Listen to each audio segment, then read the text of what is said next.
안녕하십니까. 석간경제브리핑입니다. 오늘은 2026년 3월 5일 목요일입니다. 한국 증시가 역사에 남을 극적인 반전을 연출했습니다. 전날 역대 최대 낙폭을 기록했던 코스피가 단 하루 만에 9.6% 급등하며 5,580선을 회복했습니다. 코스닥은 더욱 강력한 14% 상승을 기록했고요. 지옥에서 천당까지 단 하루라는 표현이 전혀 과장이 아닌 상황입니다. 개인 투자자들은 폭락장에서도 매수 버튼을 누르며 강심장을 과시했고 특히 방산주와 ETF에 자금이 집중됐습니다. 하지만 월가의 한 전략가는 한국 증시는 심장 약한 사람은 버틸 수 없는 곳이라고 경고하기도 했는데요. 오늘은 이 극적인 V자 반등의 배경과 앞으로의 전망 그리고 투자자들이 주목해야 할 포인트들을 박 교수님과 함께 깊이 있게 분석해 보겠습니다. 네, 안녕하십니까. 정말 역사적인 하루였습니다. 시장이 이렇게 극단적인 변동성을 보일 때일수록 냉철한 분석이 필요한 시점입니다. 먼저 오늘 국내 증시 마감 상황부터 짚어보겠습니다. 박 교수님, 오늘 코스피가 9.6% 급등했다는 건 역대급 상승폭 아닙니까? 그렇습니다. 정확히 말씀드리면 역대 단일일 상승률 기준으로 손꼽히는 수준입니다. 코스피는 오늘 5,580선에서 마감했는데요. 전날 폭락으로 잃었던 낙폭의 절반을 단숨에 만회했습니다. 코스닥은 더욱 강력했습니다. 14% 상승이라는 기록적인 수치를 보였죠. 이건 단순한 반등이 아니라 공포 매도 이후의 급격한 포지션 조정이라는 특성을 보여줍니다. 그런데 시장 데이터를 보니 코스피와 코스닥 지수가 에어로로 표시되어 있네요. 그건 현재 시스템상의 표시 문제로 보입니다만 실제 시장에서는 정상적으로 거래가 이루어졌습니다. 뉴스 헤드라인들을 보시면 코스피 9.6% 급등, 5,580선 마감이라는 내용이 명확하게 나와 있습니다. 중요한 건 이 상승의 질입니다. 단순히 기술적 반등이었는지 아니면 실질적인 매수세가 유입됐는지를 봐야 하는데요. 개인 투자자들의 순매수 규모가 사상 최고치를 경신했다는 점이 주목됩니다. 개인 투자자들이 폭락장에서도 매수를 이어갔다는 거죠? 정확합니다. 널뛰기 장세에도 강심장 개미들이라는 표현이 딱 맞습니다. 증시 자금이 또다시 사상 최고치를 기록했다는 뉴스가 나왔는데요. 이는 개인들이 폭락을 저점 매수 기회로 본 것이죠. 하지만 여기서 우리가 냉정하게 봐야 할 점이 있습니다. 이런 극단적인 변동성은 양날의 검입니다. 어제 공포에 팔았던 투자자들은 오늘 손실을 확정한 셈이고 오늘 추격 매수한 투자자들은 또 다른 변동성에 노출될 수 있습니다. 오늘 시장을 주도한 종목들을 보면 정말 놀라운 상승률들이 보이는데요. 특히 반도체와 방산주가 두드러집니다. 맞습니다. 먼저 반도체부터 보겠습니다. 삼성전자가 19만 1,600원으로 11.27% 급등했고 SK하이닉스는 94만 1,000원으로 10.84% 상승했습니다. 이건 단순한 반등 이상의 의미가 있습니다. 전날 과도한 공포 매도로 밸류에이션이 극단적으로 낮아졌던 것에 대한 조정이면서 동시에 글로벌 AI 반도체 수요에 대한 재확인이 이뤄진 겁니다. 미국 시장에서도 반도체주들이 강세였죠? 그렇습니다. 엔비디아가 183.04달러로 1.66% 올랐고 TSMC도 357.44달러로 1.22% 상승했습니다. 브로드컴은 317.53달러로 1.18% 올랐는데요. 특히 브로드컴 관련해서 흥미로운 분석이 나왔습니다. 마진 악화에 꺾였던 브로드컴 주가, AI 매출 성장 스토리 부각이라는 헤드라인이 보이는데요. 단기 마진 우려보다는 장기 AI 성장 스토리가 더 중요하다는 시장의 재평가가 이뤄지고 있습니다. 근데 오늘 가장 눈에 띄는 건 방산주 아닙니까? 하나 시스템이 30%나 급등했네요. 방산주 랠리가 정말 폭발적이었습니다. 한화 시스템이 15만 800원으로 30% 상승했고 LIG 넥스원은 76만 3천원으로 23.26% 급등했습니다. 이건 단순한 기술적 반등이 아닙니다. 미국의 이란 공습이라는 지정학적 리스크가 현실화되면서 방산 수요에 대한 기대감이 폭발한 겁니다. 특히 주목할 건 KDX 방산 톱10 ETF에 개인 투자자들이 이틀간 1,100억 원을 순매수했다는 점입니다. 개별 종목 리스크를 피하면서도 방산 섹터 전체에 베팅하려는 전략이죠. ETF 투자가 급증하고 있다는 뉴스가 많이 보이네요. 네, 이건 매우 중요한 트렌드 변화입니다. ETF로 경제적 자유라는 표현까지 나오고 있는데요. 하지만 여기서 경고의 목소리도 나오고 있습니다. 덜컥 샀다간 낭패, 반드시 체크해야 할 것은? 이라는 헤드라인이 보이죠. ETF는 분산 투자 효과가 있지만 어떤 ETF를 선택하느냐에 따라 수익률이 천차만별입니다. 특히 레버리지 ETF나 특정 테마 ETF는 변동성이 매우 크기 때문에 상품 구조를 정확히 이해하지 못하면 큰 손실을 볼 수 있습니다. 더 심각한 건 ETN 시장입니다. ETN 10개 중 1개는 월 100만 원도 거래 안 된 좀비 상품이라는 뉴스가 나왔는데요. 유동성이 없는 상품에 투자하면 팔고 싶을 때 팔지 못하는 상황이 발생할 수 있습니다. 다른 주목할 종목들도 있나요? 에너지 섹터도 강했습니다. 두산에너빌리티가 95,500원으로 12.28% 올랐고 S오일이 134,700원으로 6.48% 상승했습니다. 이건 국제 유가 급등과 직접적으로 연결됩니다. WTI 원유가 77.13달러로 3.31% 급등했는데요. 미국의 이란 공습으로 중동 긴장이 고조되면서 유가가 치솟은 겁니다. 미국 이란 공습에 치솟는 유가 ETF로 투자해볼까? 라는 분석 기사도 나왔는데요. 유가 상승이 단기적 이벤트인지 중장기 트렌드인지를 판단하는 게 중요합니다. 흥미로운 건 한국투자증권입니다. 4,810원으로 10.96% 급등했는데요. 증시 거래 대금 급증으로 증권사들의 수익성이 개선될 것이라는 기대감이 반영된 겁니다. 하지만 또 터진 한국투자증권 MTS 오류라는 뉴스도 있어서 시스템 안정성에 대한 우려도 함께 존재합니다. 환율 움직임도 매우 중요한데 원달러 환율이 1464.78원으로 마이너스 1.23% 하락했습니다. 원화가 강세를 보인 건데요. 이건 매우 중요한 신호입니다. 전날 급락장에서 원화가 크게 약세를 보였다가 오늘 증시 반등과 함께 원화도 강세로 전환된 겁니다. 1464.78원이라는 수준은 여전히 높은 편이지만 마이너스 1.23% 하락은 외국인 자금 이탈 우려가 다소 진정됐다는 의미입니다. 하지만 여기서 주의할 점이 있습니다. 이게 지속 가능한 원화 강세인지 아니면 한시적인 기술적 반등인지를 봐야 합니다. 미국 금리가 여전히 높은 상황에서 원화의 구조적 약세 압력은 계속 존재하기 때문입니다. 미국 국채 시장은 어떻습니까? 미국 10년물 국채 수익률이 4.08%로 0.59% 상승했습니다. 국채 가격은 112.56으로 마이너스 0.30% 하락했고요. 이건 시장이 안전자산 선호에서 위험자산 선호로 전환됐다는 의미입니다. 전날 공포장에서는 국채로 자금이 몰렸다가 오늘 증시 반등으로 다시 주식으로 돌아온 겁니다. 하지만 4.08%라는 수익률 수준은 여전히 높습니다. 이는 연준의 금리 인하 기대가 제한적이라는 의미이고 높은 금리 환경이 지속될 것이라는 시장의 판단을 반영합니다. 금 가격도 상당히 올랐네요. 금이 5,174.10달러로 1.05% 상승했습니다. 이건 매우 흥미로운 움직임입니다. 보통 주식시장이 급등하면 금 같은 안전자산은 약세를 보이는데 오늘은 둘 다 올랐습니다. 이는 시장이 여전히 불확실성을 우려하고 있다는 증거입니다. 주식은 단기 반등 기회로 보면서도 중장기적으로는 지정학적 리스크와 인플레이션 우려 때문에 금도 함께 보유하려는 전략이죠. 5,174달러라는 가격은 역사적 고점 수준입니다. 중동 긴장, 미국 재정 적자, 달러 약세 우려 등이 복합적으로 작용하면서 금에 대한 수요가 지속되고 있습니다. 미국 증시도 상승 마감했는데 한국만큼 강하지는 않았던 것 같습니다. 정확한 관찰입니다. S&P 500이 6,869.50으로 0.78%, 다우지수가 48,739.41로 0.49% 상승했습니다. 나스닥이 상대적으로 강해서 22,807.48로 1.29% 올랐고요. 한국 증시의 9.6% 상승에 비하면 확실히 온건한 수준입니다. 이는 미국 시장이 한국만큼 과도하게 하락하지 않았기 때문이기도 하고 동시에 미국 투자자들이 더 신중한 접근을 하고 있다는 의미이기도 합니다. VX 지수가 크게 떨어졌네요. VX 공포지수가 21.15로 마이너스 10.27% 급락했습니다. 이건 시장의 공포 심리가 크게 진정됐다는 신호입니다. 하지만 21.15라는 수준은 여전히 정상 범위보다 높습니다. 보통 VX가 20 이하일 때를 안정적인 시장으로 보는데 아직 그 수준에 도달하지 못했습니다. 즉 시장이 완전히 안심하지는 못하고 있다는 겁니다. 개별 종목들을 보면 테슬라 상승이 눈에 띄네요. 테슬라가 405.94달러로 3.44% 급등했습니다.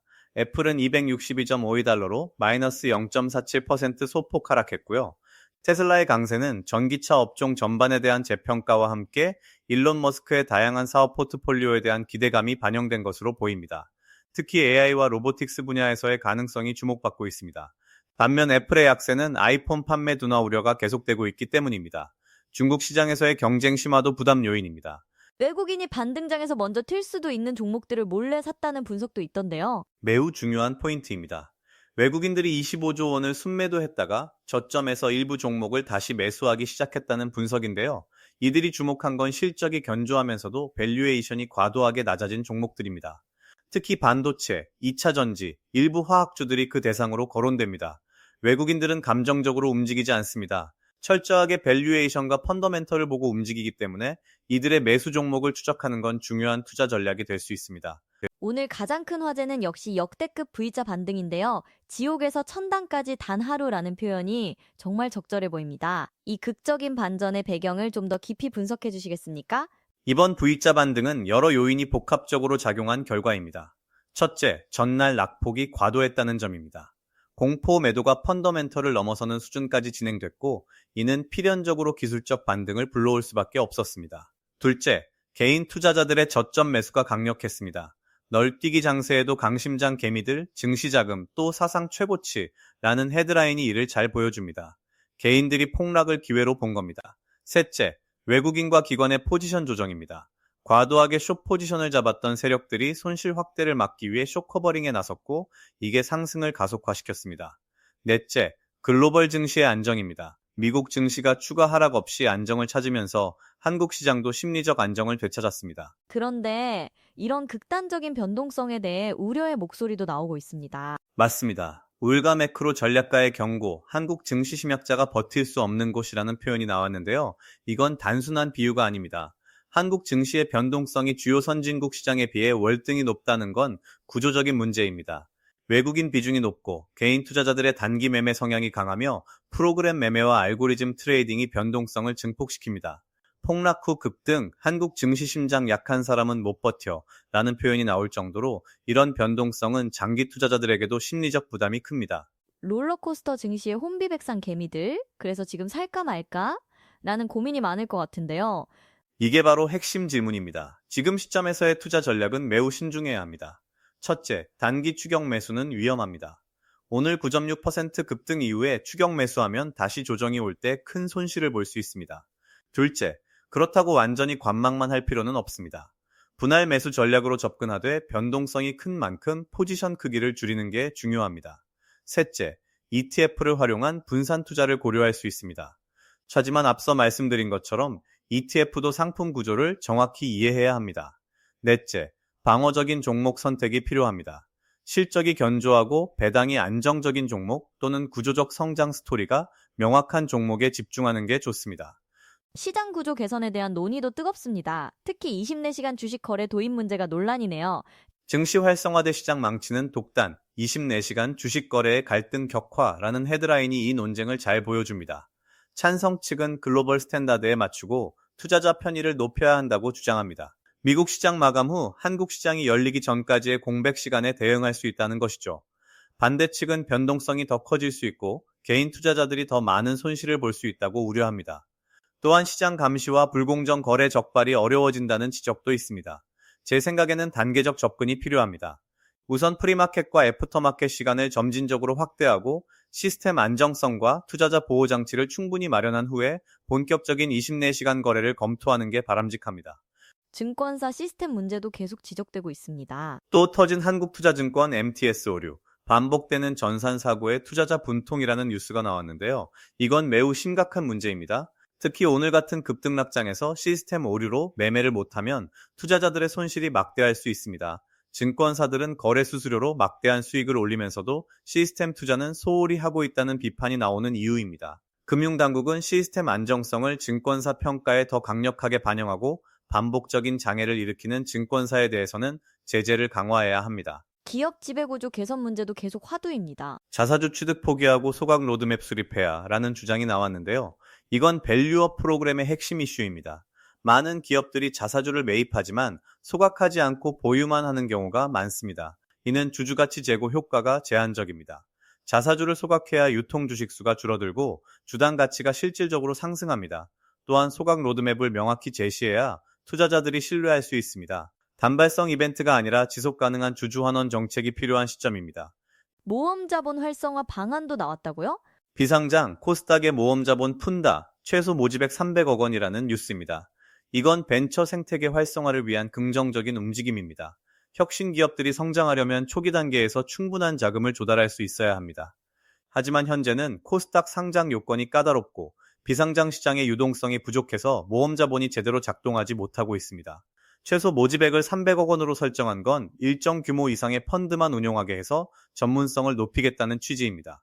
하지만 동시에 투자자 보호 장치도 충분히 마련돼야 합니다.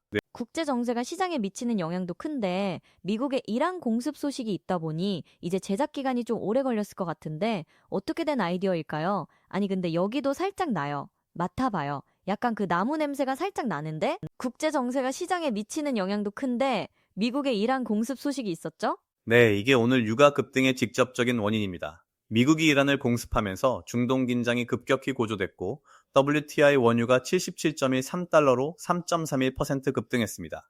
중동은 전 세계 원유 공급의 30% 이상을 차지하는 지역입니다.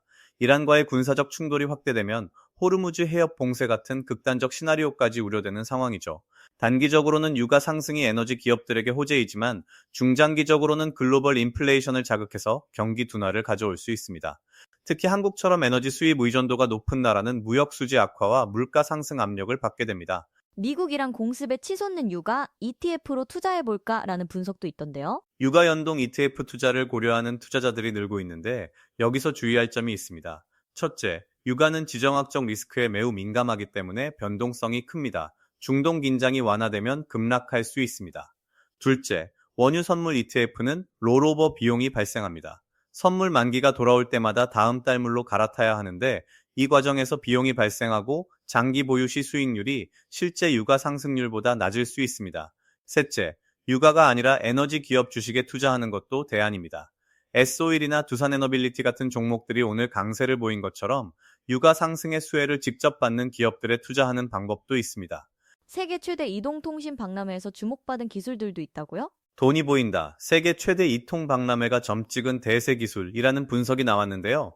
올해 MWC 모바일 월드 콩그레스에서는 AI 온 디바이스, 6G 기술, 그리고 확장 현실 XR이 핵심 키워드였습니다.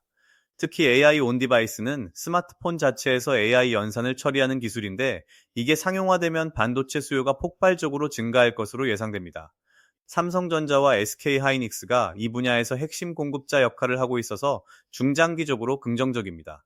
6G는 아직 초기 단계지만 2056년부터 본격적인 투자가 시작될 것으로 보입니다. 통신장비 업체들과 부품 소재 기업들이 수혜를 받을 전망입니다. XR 확장 현실은 메타버스의 진화 형태로 애플의 비전 프로 출시 이후 관련 생태계가 빠르게 성장하고 있습니다. 디스플레이, 광학, 센서 분야의 한국 기업들이 주목받고 있습니다.